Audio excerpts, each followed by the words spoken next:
This is fucking terrible. I can't believe you guys are on here.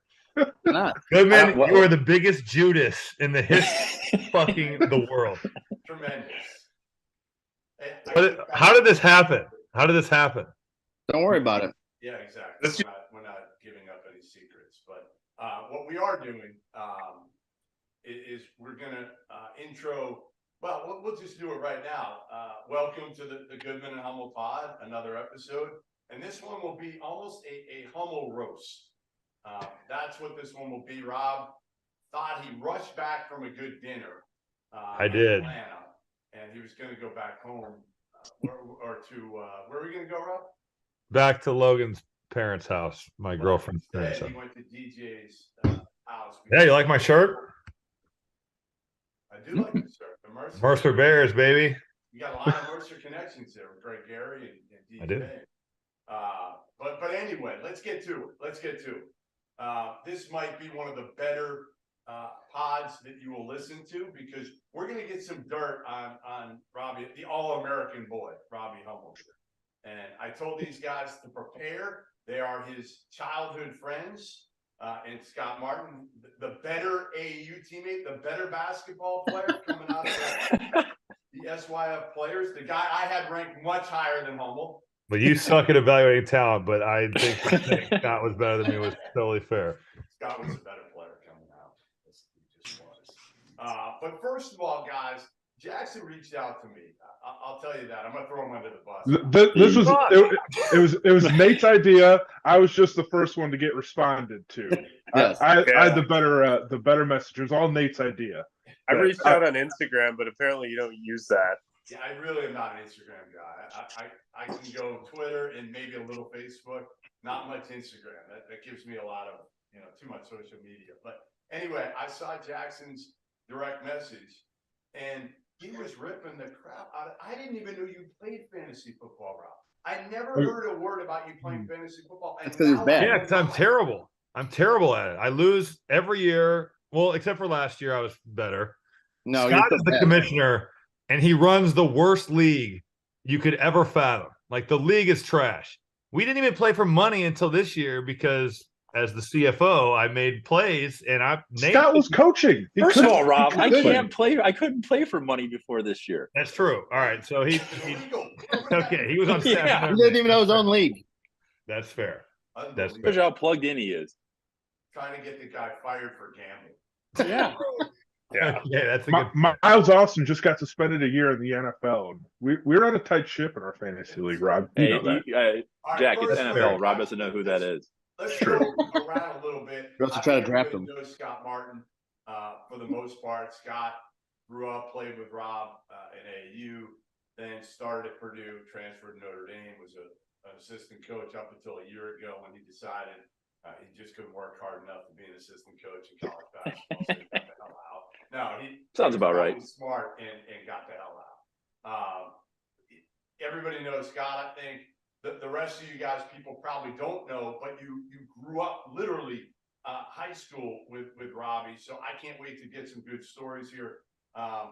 Introduce yourselves quickly. Jackson, start with you. How's it going? Jackson Phelps. Yeah, friend of Rob since middle school. From Valparaiso, live in Northwest Indiana still, and have a few good stories about Rob. Oh, All right, God. Jackson and Nate, you guys both played on the team with him in high school. Nate, intro yourself. Hi, Nate Windsor. I've been playing with Rob since he was quitting on our Shut fifth grade the AAU fuck team. up, dude. Shut the fuck He up. couldn't That's a lie. handle fifth grade That's AAU not true. basketball, so he That is quit the not true. team. All right, I didn't quit, but keep going. I've known Rob since sixth grade, middle school. We played freshman baseball together before he quit to focus on basketball, which is probably a good thing because he thought he threw pretty well, but he threw about 45, 50 miles an hour with his fastball. David, I will never forgive you for this. We have been on the same team of the trash talking. Scott and Nate were on the JV because they were good, and me and Medved were on the freshman team. But to hear you say that I didn't throw hard that is some Judas stuff. You Right? weren't- Some of the home runs you gave up still haven't landed. So Okay, You weren't as bad as Klink, so I'll give you that. that's true. All right, let's start. I told you all you better come strong. with some good stories. So Scott, you're batting leadoff here. Come on, Ooh, please. a lot of pressure. All right. Well, I mean, obviously, there's many. We could go on all the screens off now. Well, the first one that comes to mind, and I'll keep it PG the first time for the first go around here. But so after senior year basketball, we were all kind of like, well, what do we do now? We obviously had to finish the school year out, didn't it? So we decided to run track. So Rob and I are pretty tall. We had one other guy, Kevin Miney, who could really jump. So they're like, well, let's try him in high jump. And that's very form, it's a lot of form goes with it, all that good stuff. So we're jumping and we're they got it all set up at really low bar and we're trying to work on the form. And somehow or another, Rob jumps and we don't know how he did it, but he manages to get the bar between himself and his arm and he snaps the bar in half. They said they've had this bar, I don't know what they say, Rob, like since the 1970s. They said it was like 25 or 30 or 40 years old. Like it was old as shit. Rob jumped on it like 2 times, snapped the bar in half. So then we're like, all right, well, Rob's not going to do high jump. We'll work on long jump. So one day we're doing like plyo boxes. We're jumping boxes. And Rob, I don't know how he did this either, jumps up, like half misses the box and just falls into like, what was it, 10 or 12 pole vaulting poles? Yeah, I shredded my chins on the wooden plyo boxes. Yes. So this is when the injuries started. This is when Shut the fuck up. This was also the first time his vertical was measured at 19 inches. Okay. 19 and a half, guys. 19 and a half. Yeah. Give him the half. My bad. So I guess I could have probably told you that senior year of high school that he was probably not going to go over 20 inches vertical. Because it's probably what, like a 12-inch box? No, that was like at least like 20. Barely cleared it. Scott and I were, of course, doing high-level plyos, so no chance. We were less than 30. All right, Jackson. Before I hit you with your story, how good was Rob? Young Robbie Hummel, and was it always Robbie? I still don't know why he didn't get rid of the Robbie and go to Rob. Like Robbie just sounds like a little kid. Like why hasn't he gotten rid of Robbie? It's got the recognition. I mean, that's how he built that name. So he wants to keep. He wants to stick with it. My Yeah, parents I call me don't know. both, so I don't care. People could call me both. Whatever. If he goes to Rob, who the hell he was. I've never called you Robbie, ever. Yeah. I don't think my whole life. Yeah, usually Rob. Yeah. I think we all call him Rob. Yeah. At least it's Well, I'll close call to him friends. last place in fantasy Last football. one. So. Yeah, that's true. That's true. Call him loser. LP now. Hey, Yeah. you got to do the thing that I did years ago on SportsCenter. I did a league since I joined ESPN with Kevin Nagandi and a couple other on-air people and a bunch of producers. And when Kevin finished last, I called it the toilet bowl. Whoever was last, you played in the toilet bowl. So I literally on SportsCenter live, and the producers were kind of all in on it too. I gave him a plunger on air. I wish I had the video. He denies it now, probably that he never finished. But It's funny you say this because this group tried to do a punishment, and David or Johnny, whatever his name is, no one calls him Johnny. His name's David. That was going to be my story when he got to me. Was Oh, sorry. Well, you got can that name. tell why. You could tell why your name is get there. David. But Medved just never did it, and Scott's the commissioner, and he just lets him do it. He's ruined the league. I got fined. I got fined for it. And I lost my first round picks last year, and I finished last again because of that. I had half draft Tim Tebow and somebody else that wasn't in the league. He's drafted Tebow. But also with Scott's great leadership, I finished last in 2019. I'm not perfect fantasy football. I did my punishment. I ran the big 10K, only 5. Oh yeah, you did run that 5K. I'm Medved ruined the league. He ruined the league. That's it. Is that why you're last this year? Because I ruined the league. Yes. all right, Jackson, give me your Hummel dirt story here. So this is my favorite Rob story. It's my mother's favorite story of Rob. I think Rob's mother's least favorite story of Rob. It goes back to 2007. After the basketball season, a handful of us went down to Cancun for spring break. We had parents as chaperones, but we all were having a good time at our all-inclusive hotel. Nothing crazy, nothing wild, and we're pretty lame in high school. I'll give us credit for that. We didn't party in high school, so when we got to the all-inclusives, it was first time being able to go up to the bar and just get a beer whenever we wanted. So after the first or second night, 18-year-old Rob, all 120 pounds of him, had a few beers and came into the room that me and another one of our teammates were staying in the morning, and just shooting the breeze. And Rob's still drunk from the night before. And my mom comes in just to hang out with us. And Rob is doing this and doing that and fucking this, fucking that. And he goes, I'm sorry, Mrs. Phelps. I'm sorry. And then keeps talking like a sailor. And he goes, God, I can't believe I said the fuck word in front of Mrs. Phelps. You should really go wash my mouth out with soap. So Rob, proceeds to go to the bathroom, grab the bar of soap, hand it to my mother, who then puts it on his tongue. And that was one of the more fun stories, and something that my mom cherishes to this day. But sadly, I don't think Mrs. Hummel does, but we still love her. If that trip happened today, my mom would think it was the greatest trip ever. But it was because we're all in our mid-30s. No, I know. It's hard for her to see this. I can't believe. Wait. I can't believe you all brought your moms to a trip when you graduated high school. They were paying. It was okay. They did. They did. I did. They did. Like, what is up with that? You think my mom was going to let me go to Cancun, Mexico alone? Are you kidding me? No. I love my mother. She's the best, but there's zero chance that would ever happen. I'd go to Cancun with my mom tomorrow if she asks, as long as she's paying. Yeah, there you go. Sure. Smart move.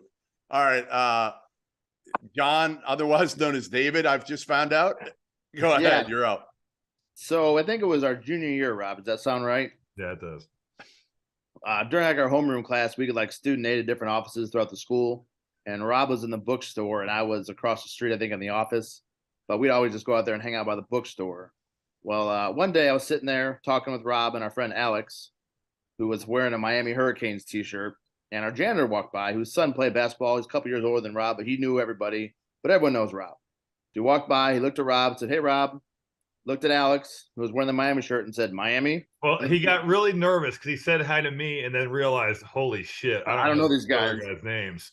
When he looked at me dead in the eyes with 100% confidence, he goes, "David," and just kept walking by. And Rob and Alex thought it was the funniest thing. So after that, Rob went to basketball practice, told all these guys. And since then, I've been known as David to these guys. He's really not John. I don't know who Johnny Medved is. I know who David Medved is. He's David from that day on. The janitor. From that day on, from these guys, yeah. At my wedding, all these guys stood at my wedding, and Rob said he was going to boycott it because the invitation didn't say David. He didn't know who was inviting him to the wedding. Yes, I don't know who Johnny is. I know David though. Nice. All right. Last but not least, Nate. All right, I got a quick one because from high school basketball, and then one about Rob because he fancies himself as a golfer here. Yes, we know that. Listen, I've heard that enough. How fucking good he is. Right.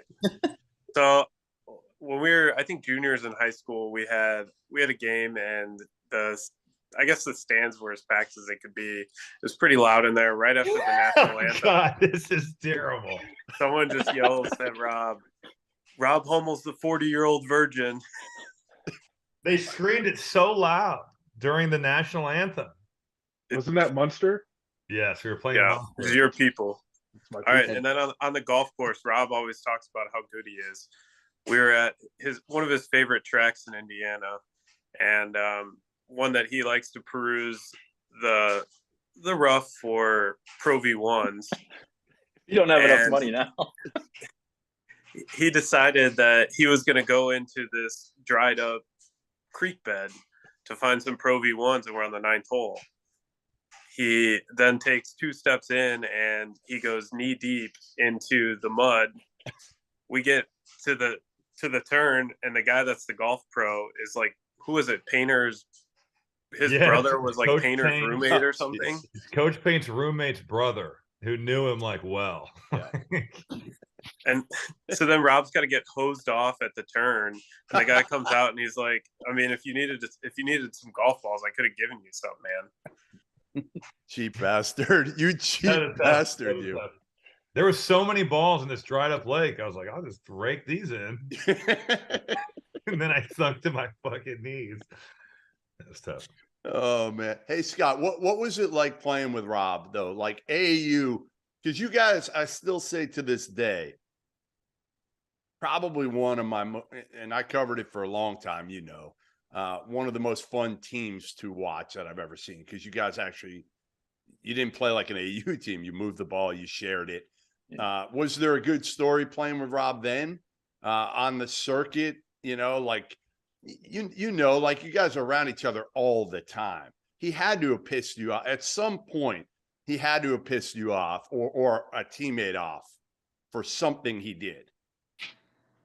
You know, that's the thing. I don't think he did. Like, as much, trust me, if I could, I would embarrass him right now. I Our promise you. team I got would. along really well, though. We really Tell everybody who your we team really was, did. because I mean your team was loaded. Yeah, so Rob always like, Rob, you do this because you're the better one going through the whole entire roster and where their height, their weight, all that. Because that's his job now. So He I'll knows, let him do that. he remembers everything. That's Yeah. the crazy Oh, part exactly. of doing the Exactly. pod with Rob. Like you'll go back to like whether it's AAU, whether it's, you know, his lengthy stint with the Minnesota Timberwolves, whatever it is, he'll have stories for days and he'll like details, every detail. I don't know if it's true or not, but he sells it well. Making this shit up as I go. Yeah, I mean, No, we were on the team for 2 years with SYF, and we had Luke Herringody, Jamil Tucker, Etwan Moore, myself, Scott, Greg Hill, who was supposed to go to Purdue and then ended up at TCU. Tyrone Appleton went to Kansas. loaded. Antoine Boyd went to Middle Tennessee State, then transferred to IPFW. Gary McGee played at Pitt. Who am I? That poor Kemba Walker player. George Best. George Best, yeah. George Best, my man. I love A-Day, George. yeah. Who else played? Leaving anybody out? Etwan, I said. Etwan Moore. Did you say each one? All right. What do you remember Scott? What do you remember the most of Rob? Like, what's the one memory that you will have? It can be on or off the court from going on the circuit with him. I mean, it's really just all the 16 passenger van rides we did. You know, the one that always sticks out is we were going to play the Kingwood, Rob? We went down to Houston. So they're like, hey, we're going to bust down. It's going to be a team building thing. God. We're all going to do it, you know, rah thing. So like they got at the time, it was the Gary Steelheads. It was it was the CBA at the time. That league changed names a lot, but I think it was the time it was the CBA. It's like, we got their bus. It's built for big guys. It's going to be great. All right. So we get on the bus in Gary, Indiana. We all load up. We start the trek down. And I would say, what was it? Maybe, and this is was it May, right? Yeah, it was warm. It was warm. And we're like an hour in and the AC goes out. Oh, shit. And you remember what Coach Brum was wearing? Nothing, probably. He was wearing a beater. He's wearing a white beater. It was so hot, though. It was so hot. I just remember like pushing my face up against the glass, doing anything we could do to cool ourselves off. It just all those type of things. That's what we did. And, you know, cramming 4 guys into one hotel room and all that kind of stuff. That's the stuff you really remember. Not necessarily the wins and losses and, you know, John Shire putting up 50 on us, that kind of thing. We did win that game though. But you know, it's really more the off the court stuff that you really remember, all those kind of things. Honestly, the best stories that we have from AAU are about Coach Brum. Coach Brum. Oh yeah. I'll let Rob tell the story of by the phone bank if he wants to tell that one. The phone bank is good, but I think the best story I have about Coach Brum is what he said to that dude's dad from Cincinnati. Yeah, that's a good. Go ahead.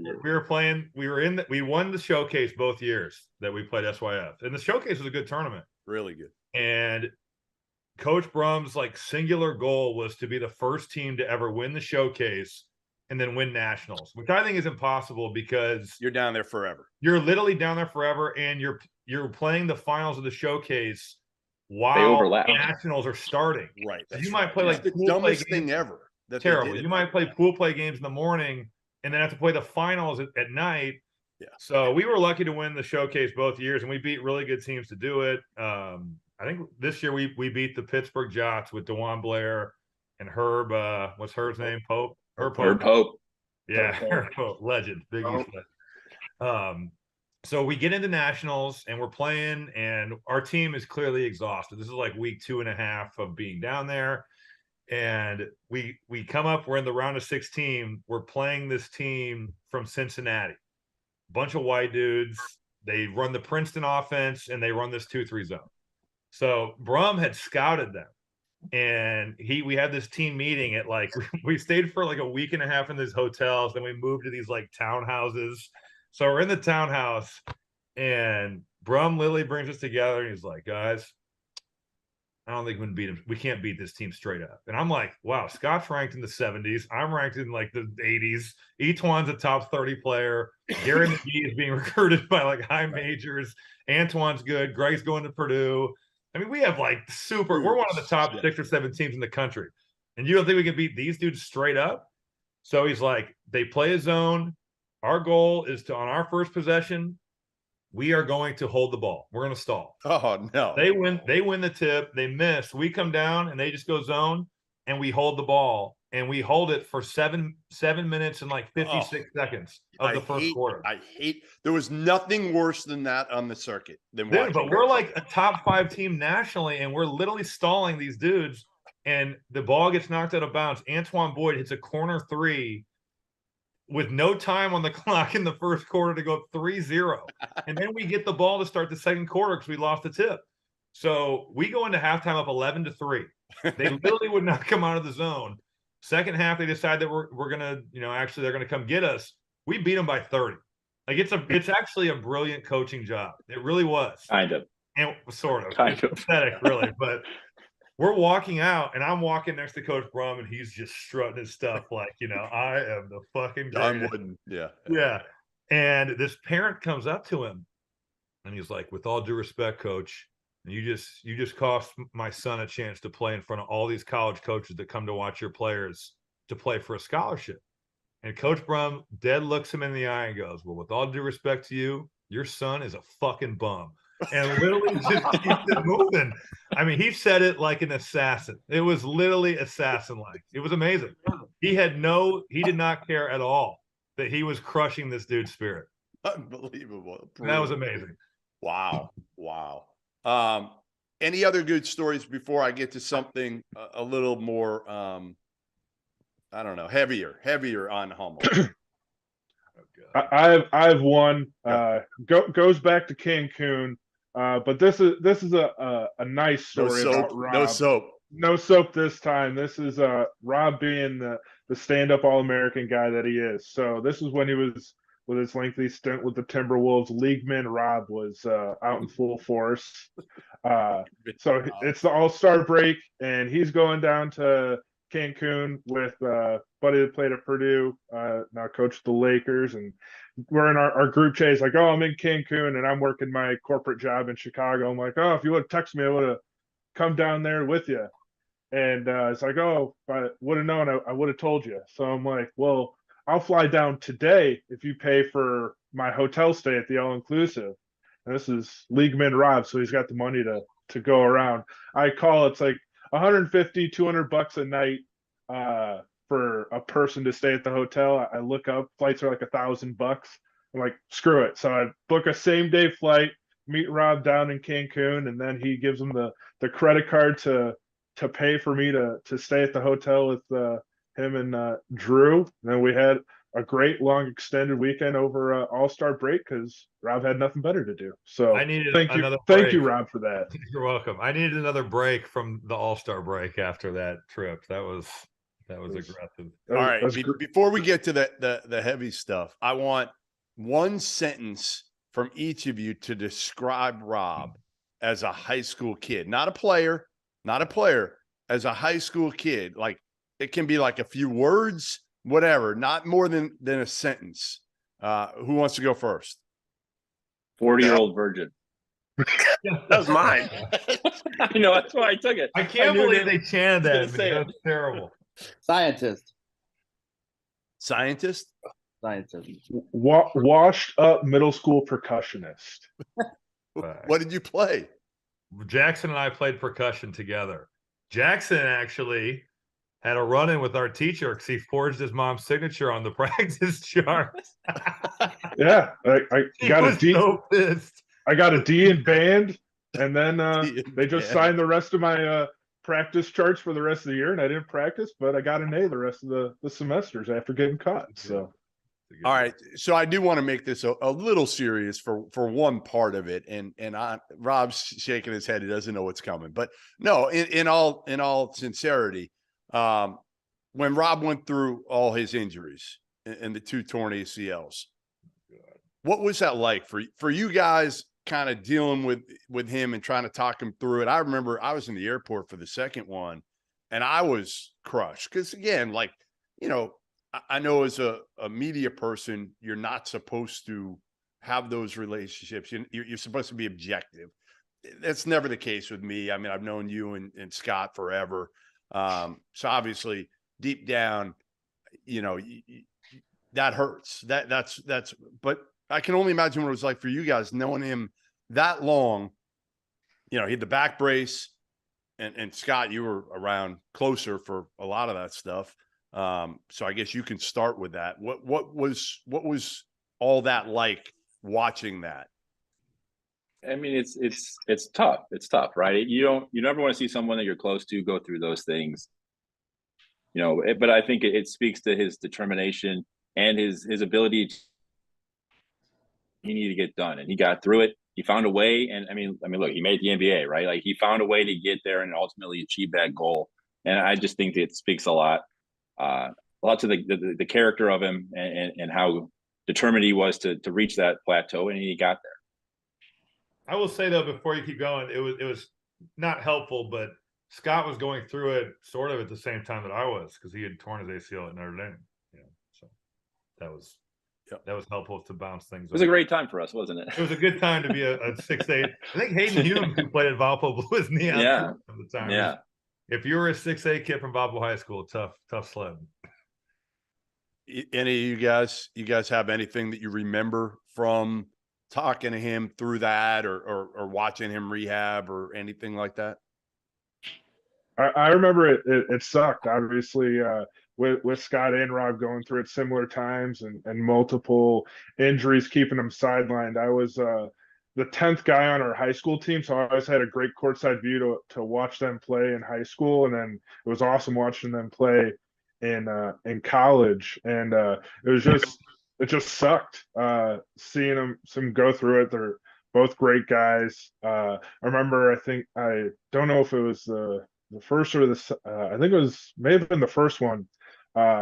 Nate, myself, and another buddy of ours lived a few blocks down from Rob, and went over a week or two after on like a Friday afternoon or Friday evening, couldn't go out, and some random guys knew it was Rob's house and dropped off a case of beer at the door when we were just sitting in the living room. So we got to hang out while Rob was icing his knee down, and it sucked, but it also spoke to Rob that he was still tight with his high school friends when he was the superstar at Purdue, and all right, let's not go too far here. Never let his head get too big, but we also don't let his head get too big. So you do know that I outjumped him.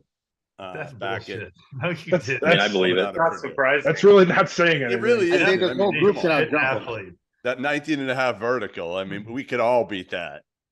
I'm sure we all could right now in the shape that we're in still. Exactly. That's right. All right. Listen, I appreciate all you guys coming on. We have to actually finish and deliver something real to the listeners and viewers. So we got to go through our All-American teams and mid-season All-American teams, all of that. But I appreciate you guys coming on. You guys have a standing invitation whenever you want. You can drop in as long as we got to get Rob's parents on here at some point, don't we? Right. We got to do that. This can be our fantasy punishment every year, is that the loser just comes on here and just gets trashed on the podcast. I think then to finalize it, Rob, what is the punishment? You need to look into the camera. Scott, what's the punishment? He needs to look at, as the commissioner, Rob needs to look into the camera and talk about, go ahead, just give us couple sentences on how poorly or excuse me, how poor you are at fantasy football. My fantasy team is undefeated in the postseason this year. That is Because it's not in the postseason. Yes, I am. We're playing. David, can you read off the stats of Rob's last 5 years? Yeah. Dave, can you read off the So since we started tracking the stats, which was 2015, the ESPN app. Yeah. Rob's record is 39 wins, 52 losses, and 1 tie. Jesus. Got a 429% winning percentage, 0 championships, 2 playoff appearances, 3 top 5 finishes, and 1 top 3 finish. That doesn't sound that This bad. sounds a little bit like Louisville this year. If any listeners want to DM Rob fantasy football tips, they're open. He I needs need them. them. So I need them. You should have made him have to tweet something out, Scott, for finishing No, we last. tried punishments, but Medved ruined them. Literally, doesn't mean you have Nate lost the league last year. Was supposed to caddy a golf round. Hasn't done it. Yeah, None of you guys showed up. Yeah, you guys didn't show up. We were ready. That's not the point. Medved Did I run my lost 5K? multiple times. Did I run never my does the 5K? punishment. Multiple times. I've lost 1 time. All right, 1 time, and he didn't do the punishment. But I've also won 1 time, and you have He 0 was supposed wins. to run a beer mile, and he just totally None backed of us up. can do that. Totally, he was supposed. All I had to do. You might be able to do that. All I had to do was chug a beer, run a lap, chug a beer, run a lap, chug a beer, run a lap, and chug a beer, run a lap. In under 10 minutes. Good luck. Yeah, that part was a stretch. Good luck. I don't see it happening. I would hope there would be a barrel near you for that one. No, they said I couldn't throw up for an hour after, else I have to do Oh, it again. shit.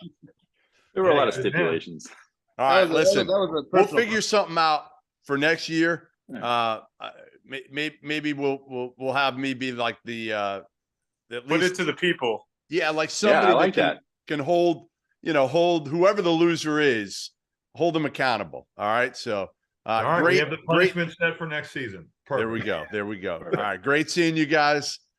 Great seeing you again, Scott, and we'll talk to you guys soon. We're on to the real part of the podcast now. Thanks, guys. Have a good Thanks for one. having us. See ya. They didn't have quite as much dirt. I kind of knew they weren't going to have a ton of dirt on you. Yeah, they could have probably went a couple other places, but I don't think well, You've said this. You were kind of I don't know if like I was too good as were you a nerd? No, my grades weren't good enough to be a nerd. All right, so you weren't a nerd, but you were but I didn't do just- stuff to like get in trouble, I guess. I Yeah. don't. They could have. There are places they could definitely find some dirt. I wasn't like that good, but they're That was fun. obviously sparing That was me. fun.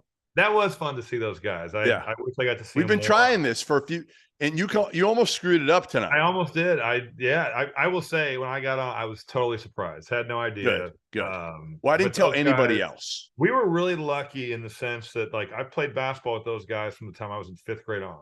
Like you Wow. see these players that now reclassify or like go to prep school. Like I had goals to win state and to be an Indiana All-Star, which is a big deal in the state of Indiana. But I just wanted to play with my boys. I mean, I'd play with those guys.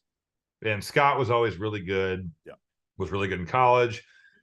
Nate Windsor was an unbelievable football, baseball, basketball player. And like he had a shoulder injury, which really hurt him in baseball. Didn't really grow. He was like a big, but he could really play. Like he was our best player. He was a top. If you were ranking like 5th graders He at was the that time good. in the state of Indiana, he was like a top 5, top 10 player. And he was awesome. All right, let's get down to it now. Let's give now some real knowledge to the people watching. I gave you a little bit of homework, You and did. we'll go through some kind of mid-season awards, superlatives, few things. Let's start with our mid-season kind of All-American team. At this point, I think we would both agree, and we have agreed. Zach Edey is Yes. our National Player of the Year still at Yep. this point, so he'd be on the All-American list. After that, it's going to be interesting. You think could go. this- You could go a number of ways for sure. yeah. You All definitely right, can. so give me your the next guy that you felt really good about that has to be on this list. It was mine for me was Jalen Wilson. Yeah, me too. I Me think too. that he's a lock for the way he's played. He's become super aggressive because he's had to be with everybody they've lost. He hasn't shot like an amazing percentage, but I mean he's shooting plenty of tough ones. I think that he's a no-brainer for it. Yeah, I would agree. The other one that I think probably needs to be on there, Rob, the only freshman, is Brandon Miller. Yeah, he could be. But I think that you could also make a case for other guys over Brandon Miller. I agree. He would be my third guy. He would be my third guy only because I think he's carried that Alabama team. And again, part is I think because so many freshmen have struggled so far out of the gates, it makes what he's done that much more impressive because now he's an older freshman. Right. He is an older freshman, which probably helps him a little bit, but he's been terrific. And to me, he's had excuse me, huge games for Alabama when they've needed him. Yeah. I mean, he was amazing against Gonzaga. I went Drew Timme. I think the last 4 games, he's been unbelievable. Since who was it against Baylor, he struggled. I think he only had 9 points. In the last 4, he's been around 26, 27 a game. He's had a really good season. Maybe not Tolu Smith good. Not Tolu Smith. But pretty good. No, I think Drew Timme's been really good. I think he's deserving of that. Yeah, my next one would be Azuolas Tubelis from Arizona. And it's so hard picking between him and Umar Ballo because they've both been awesome and they've been the best frontline duo in the country. I think Zeus has been more consistent for me. And the experience and the toughness and all that. But again, I think the only one when we're coming out of this thing that we're going to agree on that was like a lock, no brainer is Zach Edey. Agreed. I think everybody else, you could make a case for someone. Even if you look at like the top 10 for the Ken Palm Player of the Year stuff, I think that you could probably make a case for almost every guy. Maybe not. I mean, Jalen Pickett has been unbelievable. Yeah. He's 5th now on the Ken Palm top 10. Yep. But I think, winning certainly gets taken into account. And Penn State has won. They've had a really nice start to their year. But when you talk about surprise the hell out of you. What's that? I'm going to surprise the hell out of you with my last guy. I've got to give my 4th first before you do that. I'm going to say I went with Jaime Jaquez, honestly. I think just their team has been good and he wasn't great. When I saw him in Vegas, I can't put him on there because he wasn't great in those 2 games in Vegas. Which he was great against Maryland. He was great against Kentucky. He's been great lately. Yeah. But in their 2 losses, he was honestly underwhelming. And it's hard. You know this. It's hard to get that out of your head when you see a team or a guy in person. Yeah, it's like a bad first impression, right? Correct. So now, again, he's been around forever. All right, my 5th guy, really hard. You have to find a point guard to me. Like, I just feel like I got Edey, I got Tubelis, I got Jalen Wilson, I got Brandon Miller. You're not down with going with just the 5 bigs? I can't do it anymore. I can't do it. I think I did it in the preseason, and it just doesn't feel right. It doesn't feel right. But the point guard I'm going with, and part of this is because I didn't want to double up. And I have a surprise player because that's one of our categories coming up. So I don't want to double up on this guy. I'm going with maybe the best defender in the country in my 5th spot. I think I know you're going with. And he doesn't play the point. He doesn't play the point on his team all the time. Is he on the West Coast? No, he's on the East Coast. Never mind. I'm going with Reese Beekman. Wow. I think he's the best defender in the country. But he hasn't been the same since he hurt. He's been hurt. Yeah, he's been hurt the last couple games. He hasn't moved like he was out in Vegas, where you could tell. Correct. I mean, he was just explosive as can be. Right. And now he's a little hobble. Hopefully, he can over the holiday. I just didn't know who to go with. You couldn't go with Matt. Go ahead. Give me a better one. Well, I was thinking Sasser, but his percentages are not like all American. And he's been hurt. Yeah, he's been hurt. Banged up. Yeah. I mean, do you go with a guy from Connecticut, which would be Sanogo? I mean, they're undefeated. Like, winning matter. You could. I think Tubelis is a great pick. That was my 5th. Yep. It's hard, especially because I didn't go with any guards, but I don't think that there's really any guards that are. So Marcus Sasser is having a good season. You know who you could do? You know who you could easily put on there? Here's honestly, this is who I probably should have put on. And I thought about it with Beekman is Adam Flagler.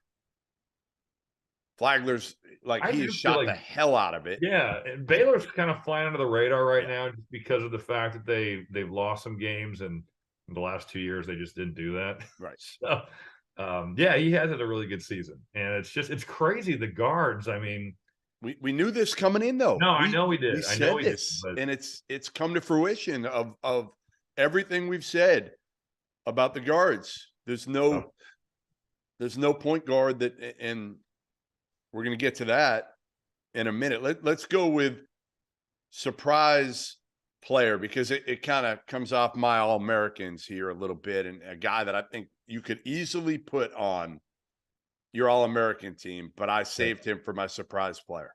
I wonder if we'll have the same guy. Well, he's probably not an All-American, but I went with Jalen Clark from UCLA. I just think He's been awesome. Yeah. the way he, not that I knew he was a top 100 type player coming out of high school. He was solid for them last year. What did he average? Like 6? Yeah, he averaged 6 a game. Did nothing. Dude, he is impacting the game on both sides of the floor Great at defense. an insane level. Defensively, he makes reads on the ball that are as good as anybody you'll see. But then he's a high efficiency player. I mean, he's shooting like a crazy percentage from the field. He doesn't take bad shots. No, he doesn't take bad ones. He's taken, I want to say, I looked it up. He's taken 10 a game, 10 shots a game from the field. Shoots like 2 threes a game, but shoots at like 40% from 3 and a super high clip from the field. The one thing you could say is he has not been great from the foul line. But other than that, I just think that the impact that he has on both sides is tremendous. All right, my surprise player is Sule Boom From Xavier. And honestly, like, I didn't think he'd do this, transferring from UTEP. Did anybody think he's averaging 17 a game.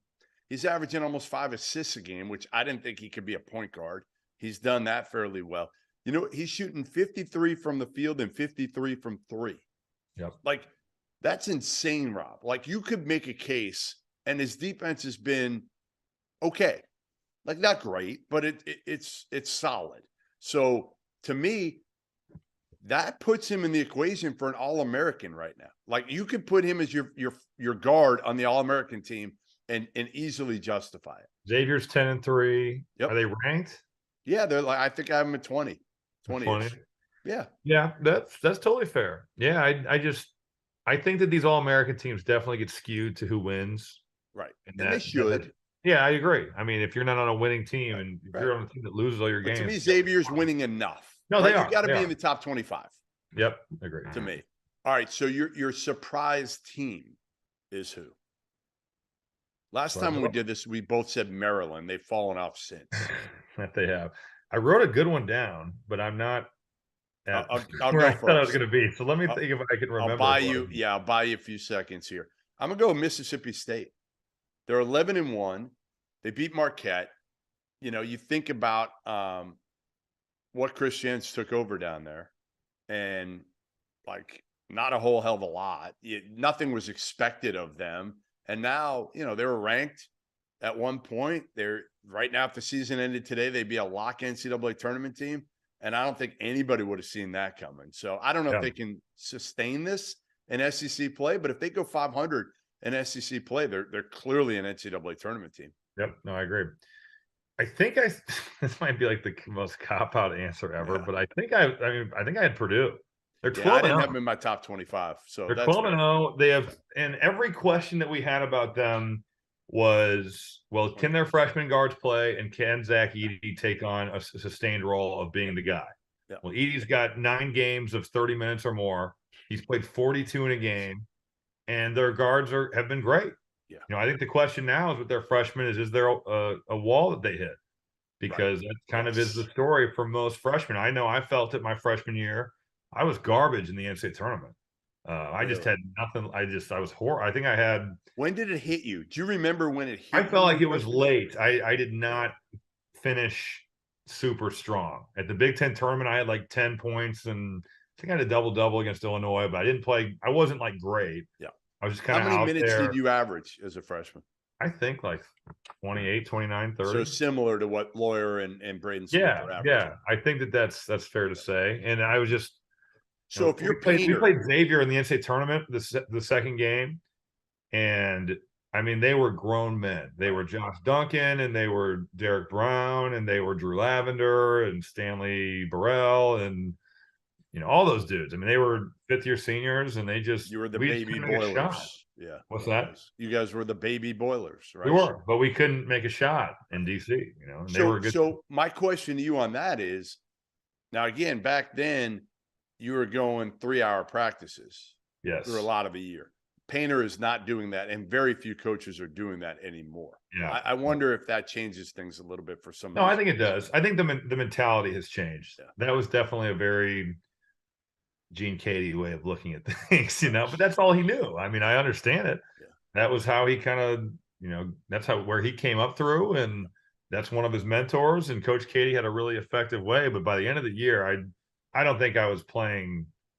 Some of it probably was just I didn't shoot it great, but I felt tired. Yeah. I really did. Yeah, So that's interesting. I said that I think to you or some last week about these freshmen, because people are like, well, they're already so cerebral, and they are, like, they're very mature for freshmen. But I think that's the one area that you worry about with those two. But where the upside of Purdue is that they're not making shots right now, and they have good shooters. Yep. And they're winning without that. And they're still winning. Yeah. And I think that in order to stop Edey, teams are going to load up on them. They're going to have every opportunity to get out of that. Right. That is scary. And on the flip side of the wall thing is, well, these guys are freshmen and have a ton of room to grow. Right. They're 18. Yep. Like, they could get a lot better, like that. This is their first year. So they haven't played like freshmen. It will be fascinating to see what happens as the year kind of goes on. All right. We'll go to some negativity here. A little coal in their stocking. The biggest disappointment team-wise. Boy, I got it. I honestly, team here. I have it. Like, I think there's several teams you could go with. I think there's one that really stands out. I would say Illinois. No, because Illinois is still a tournament team today. Dude, but they're a disaster. I know. Well, obviously, yes, they are a disaster. I mean, they lost to Missouri. They lost by 30, run. Dude. Yeah, they got run by a Missouri team that got run by Kansas. Yeah. So, okay, I'll give you maybe Illinois, but like, I mean, are you going? I would think you're going Creighton, or you're going North Carolina. But they kind of ride the ship. I'm going to go St. Louis. They were a top 25 team coming in. They're 8-5. They just lost to SIU Edwardsville. All right. At home. Like, they're not a tournament team right now. At least Illinois is a tournament team. Carolina's a tournament team. All those have a chance. Now, the only way St. Louis is a tournament team now is if it wins the A-10 tournament. The A-10 probably is a one-bid league right now. Right. Dayton struggled too, but Dayton's been hurt. That's the difference. St. Louis has had their full arsenal of players. That's why you can't pick like Florida State. Like, they're desperate. Yeah, I mean, they're injured, and the kid that's been ineligible, but Illinois, even though Brad knew that there's going to be some growing pains because you have these 2 transfers, or 3 with Danger, and you have these 4 freshmen that you're going to play, their effort has been pathetic. Like, pathetic. And again, like, chemistry takes time to build, and they have a very new team from last year. Their defense has been even worse. I wonder if Brad Underwood will get away from switching. They are terrible at switching. I know, but that's the only thing they want to do. With the way you're built, right? Like, that should be your biggest advantage. But they're like pointing and switching and doing it lazy. And I mean, Penn State just freaking ripped them apart. It was, that game was horrible. Missouri game was horrible. And they the game against Texas, they shouldn't have won the game against Texas. No, they didn't even play well, but they were tough and had a toughness to them and found a way. And then Shannon was amazing in overtime. Yeah, you know what's crazy about Terrence Shannon is when he was shooting it so well, it was still like, this guy shoots more air balls for a guy that's shooting 45% from 3 than I've ever seen. And I kept thinking this. Yeah, and now it's like he's kind of regressed to probably what his mean is, right? Like, this is more of the average. Yep. Well, it shows you, right? Like, we overreact so much to one early season game. And there's not many guys that hit 8 threes in a game. No. I mean, there's not. And that is something that you overreact to for sure. But that's an impressive performance. There's not many guys that can raise their hand and say, yeah, I've hit 8 threes in a high major college basketball game, right? It's a pretty select group of people. It was just you, right? I'm in that group.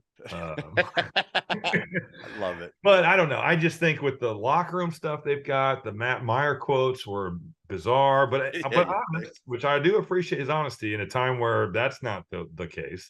Right. Um, I don't know if I would still, do I it. mean, even Underwood's comments after the Penn State game to me are strange and could backfire on you in today's day and age, or they could work. For the first couple games, they don't look like they have. So I just felt like they'd come out against Missouri and right. you know, I mean, like, Missouri's not good enough to beat that team by 30. no, they But shouldn't be Coleman good enough. Hawkins, I mean, we've talked about this. Yeah. There are games where you think he's a lottery pick, and there are games where you're like, I don't know if we can play him. Right. That can't be the highs and the lows of his game. I said it to Brad. It's funny, and this is still a minor factor in all of this, but I remember saying it to Brad when I was there for practice in the preseason. Was like, all right, your point guard situation, like I'm worried about it, and he was like, well, we're not really going to run things through our point guard, and I'm like, yeah, but like Terrence Shannon isn't really that guy necessarily that can facilitate. You're going to need a facilitator. Jaden Epps to me is not that. He's a No, scorer. he's a scorer, and he's Correct. a great scorer. He's going They to don't really have a guy, Rob, that makes life easier for other guys. Agreed. And you need that on that team, especially right now. Yeah. I mean, I think that's totally fair. And I mean, Sincere Harris is a really good defender. He plays hard, Yes. but he's not really facilitating. I think that they need his effort and energy. It's an interesting situation. That's going to be a fun one to watch how that plays out. That might be the most, I mean, of all the storylines, and there are a bunch of them that we're going to watch here coming out of the new year. You know, Carolina, they've already started turning it back on a little bit. Kentucky, can they get a big win here coming up soon? They really haven't had a resume win. Kentucky could have been in that conversation too. Yeah, a little bit. I mean, they've had 3 big games and they've lost all 3. Their biggest win is against a Michigan team that, frankly, right now is a fringe tournament team. So yeah. you could say Kentucky, and they have been disappointing, especially their offense has been disappointing. Would be kind for that offense. I thought you might throw in Iowa into the ring too, but that Chris Murray is hurt, and that has hurt. And they them. didn't have Patrick McCaffrey. No, there's still no reason. Connor didn't play. Patrick played. I mean, not Connor. Right. But to lose to a team that you're favored by 31 too, that's not good. No, that's an embarrassment. The Big Ten has come back to reality. Yeah, reality. It has. All right. The best coaching job. I'm curious to see on this one for you, where you go with this. So far, who do you give the best coaching job to? I think I'm going to go Danny Hurley. I mean, just because I think at 13-0, they had good pieces back, but you know, they've been pretty convincing in every game, save for Georgetown, which was close. They trailed and found a way on the road. There was a lot of guys that I think you can consider for this. You know, I think Matt Painter's right there. I think Tommy Lloyd's right there. I got a good one. I got a really good one. Who lost arguably the National Player of the Year last year? Number 2. I'll say number 2. And is 9-2 right now, with one of their losses coming to Kansas.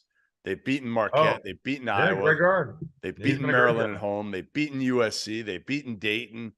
Now, again, Greg Gard at Wisconsin. Yeah. And they're like their net numbers every year. Like the Ken Palm and the net numbers kill Wisconsin because they don't blow teams out. So it kills them. But man, that dude, he's got to start getting the Bo Ryan credit soon. For sure. They play above their the sum of the parts is always greater than the individual. Yeah. And I think that they have a nice core with Hepburn and Wall and Crowell. Esigian has been a really nice piece for them. He's a good player. Yeah. He's so Indiana. Knows how to play, can really shoot it. Why'd you laugh? He's so Indiana, you said. No, he is. He's an Indiana high school player. Like he just knows how to play and he can shoot. And they guard you, they play to their pace, and they win. Yep. And that is Greg Gard does it every year, but Ryan did it. I like giving it to somebody that's not picked. No, I agree. I agree. all. and overachieving per the preseason expectation. It may not be the right way to do it. No, I think that's totally fair. I think either way, for the way that I looked at it, the way you looked at it, are both totally fine. Well, you're a Hurley guy now. After doing the podcast with both Hurleys, I got to witness the Hurley experience. So you're all in. Well, good. Yeah. It's a good thing you didn't spend Christmas with Bobby Hurley. I saw a tough loss. Oof, boy. Will they have some guys out? I don't think so. I don't know. They lost by 30 to San Fran, and you know, luckily for Bob still probably should feel pretty good going in. But we know the motto of the Hurleys. I told you the motto.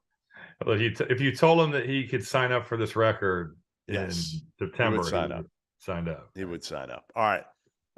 The last one there's two more. We'll start with player you'd pay to watch.